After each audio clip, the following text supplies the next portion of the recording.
Ah, the beauty of the Halo theme. One of the most recognizable and beautifully composed soundtracks of the modern world. One that takes me back to playing Firefight and Reach, the Warthog run in Halo 3, or even the flood-infested worlds of Halo Wars. As a matter of fact, the first game I ever got for my 360 was Connected Ventures, quickly followed up by the first Halo Wars, which just so happened to be my introduction to the Halo universe. You know when people list off the different Halo games and kind of skip over Halo Wars and just say, oh, it just isn't for me. Halo Wars is for me. I am that target audience. And as a side note, what an underappreciated game series. Halo Wars 2 has by far the most engaging story out of 343's painfully subpar lineup of Halo games. Along with the best Covenant replacements instead of whatever Halo 4 and 5 were going for, the Banished are frickin' awesome. And we're so awesome that they're the big bads of the series now. But I'm getting distracted. What was I talking about? The Halo theme. What a nostalgia trip hearing. Shut up. Dude, quit talking over me. Just shut the fuck up. Fine, Jesus. Let's talk about a real man's Halo. Halo Reach. The, in my opinion, greatest storytelling in the Halo franchise. As I say this, however, Reach rides off the narrative and cultural success of the first 3 Halo games, which sets up a prequel story perfectly. A complete storytelling shift from being the man. By the man, I mean the man that is the last line of defense against the Covenant, which is Master Chief, to being a nobody. Noble Six isn't someone who will be remembered as a hero. He is the Batman Arkham Asylum of the Halo universe. A nobody. The freedom such a choice brings is refreshing.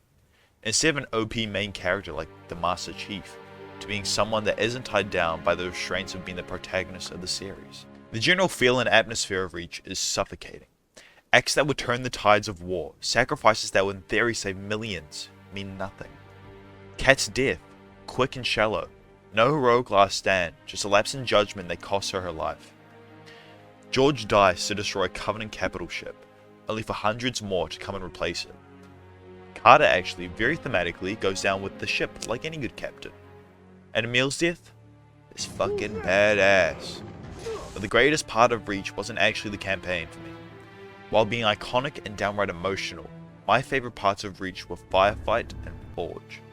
I know, this opinion is definitely an opinion, but hear me out. I'm a young dude, right? I grew up on the 360 through my younger years. I wasn't around when Halo CE came out and took the video game market by storm.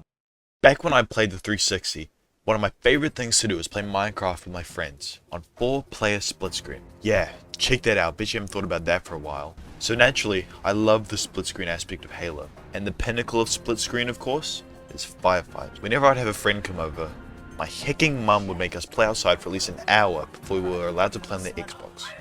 So of course, getting on that Xbox after the hour outside was the most dopamine releasing experience I could get at that age. Hopping on sword base and having those goddamn phantoms come and drop off waves and waves of brutes is some of the most fun I've ever had in my incredibly decorated gaming career. And Forge? Damn, don't even get me started. I could do anything, and I mean anything.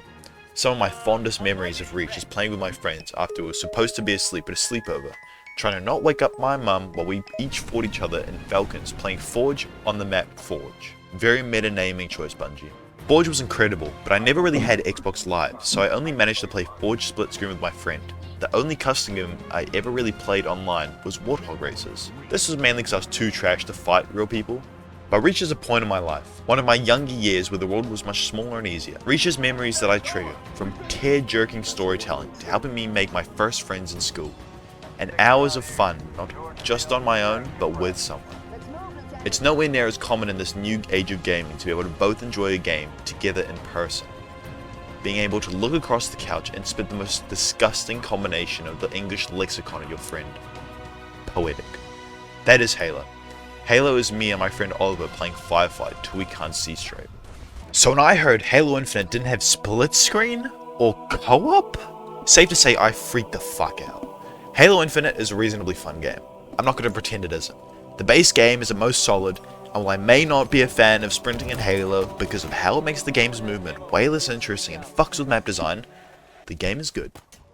There are a lot of glaring issues that plague the game, like only adding map XP a year after launch, or bragging about teleporters in the winter update video, features literally as old as the Halo franchise.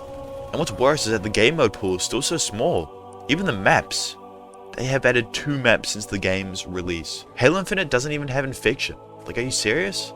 I wish the winter update video for Halo, they added co-op, finally, but they called it something weird and confusing, and in doing this feature where you have to play from where the furthest behind player's save file is, which left a bad taste in my mouth. Maybe I'm nitpicking because I'm so mad about how they fumbled this game, but it's just more restricting how players play the game. And restricting is one of the biggest downfalls in Halo Infinite. Freedom to do what you want when you want with game modes like Forge is what makes the franchise so successful. Community creations can single-handedly keep games relevant, Minecraft, but with Infinite, a game series synonymous with the sandbox style, 343 decides to restrict. Restricting customization with armor cores, undoubtedly the worst idea I've ever seen in gaming history. They restrict the amount of XP a person can get. You finish your weekly and daily challenges, you're done. No more XP, go find another game to play. It's crazy. I've never seen a game so unmaliciously stupid. Like, there wasn't even a net gain out of restricting XP. It actively hurt the player base. And of course, the Fortnite-styled item shop that has been talked about to death. I don't really have any insightful comments to make, except that it was overcosted stupid stuff. Just drop the free-to-play model 343. It doesn't work for Halo. The drip feeding of cosmetics for such steep prices hurts. It discourages the individuality that was so important for the Bungie era of Halo games. And why is there going to be a Halo Battle Royale? The blatant trend chaser that this game is appalls me. A sick gangrenous corpse is all that remains of the Halo franchise at the moment. And it hurts. 343. Listen to your community. Don't tell us you're listening, actually listen.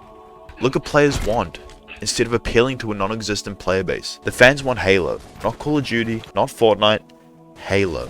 Make level unlock gear like Reach. Give us back split screen. Give us multiplayer maps. Give us more game modes instead of these lazy rehashes of the base quick play. And the campaign. I was initially excited for the choice to make the campaign open world. When I first heard this news, I had high hopes. But in practice, I find I'd just rather replay one of the linear level based Halos like Reach or ODST. I find that Infinite's world is just kind of empty. There's no reason for it to be open world. It doesn't really add anything meaningful to the gameplay or story. It doesn't build a lived-in atmosphere like Red Dead or GTA. The banished just sort of stand around until you come near them. And all the banished bases are the same. There aren't any real unique events. The open world is just an inconvenience to get to the next level. I think open world would really work for atmospheres like ODST, where it's this massive city to explore.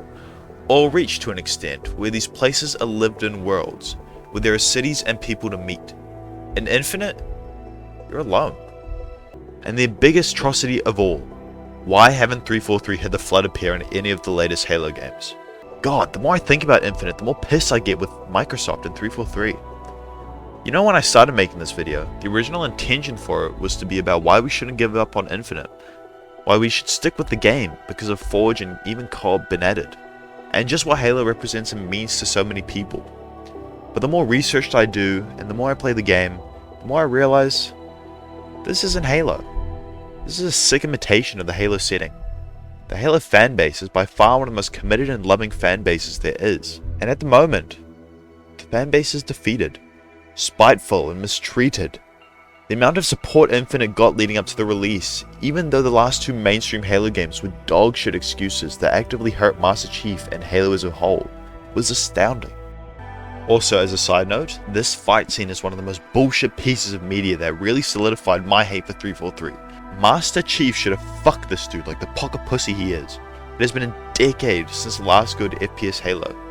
Isn't that crazy? 10 whole years without Halo. I want her back. A sentiment I'm sure many people will agree with. A whole year of Infinite and we're still on Season 2? I can't even believe I'm saying the newest Halo game has seasons. I'm sorry for being so negative, but it has to be said. Get rid of 343. Xbox is nothing without Halo. And I think it's time to leave Halo Infinite. Move on. But don't move on from Halo. Halo has fallen from grace and regressed back to a state of stale and lukewarm games. But Halo is still the franchise we love. And the fanbase will always be here. That's the amazing thing. How many franchises can sit through 10 years of been literally pissed and spat on and still adore Halo? Halo will get better. It's just a matter of time. If there's any takeaway from this video, or just a phrase that I can echo through the Halo community, don't give up on Halo. Before the video ends, I just want to say thank you for 100 subscribers. I love making videos and content for you guys, so getting positive feedback is awesome. The other reason you haven't seen me for a few weeks is that my computer broke. I won't go into detail, but I wasn't able to upload this video as my laptop is way too shit to run Premiere. So if there's any info in this video that refers to the winter update before the release, this video was supposed to come out more than 2 weeks ago, so that's why. And I also wanted to advertise my Twitch. I'm going to be streaming later this week, most likely Friday, which is 3 days from now, so if you guys want to come along, click on the link in the pinned comment. The plan is to maybe stream twice a week and have a new video every week, so stay tuned.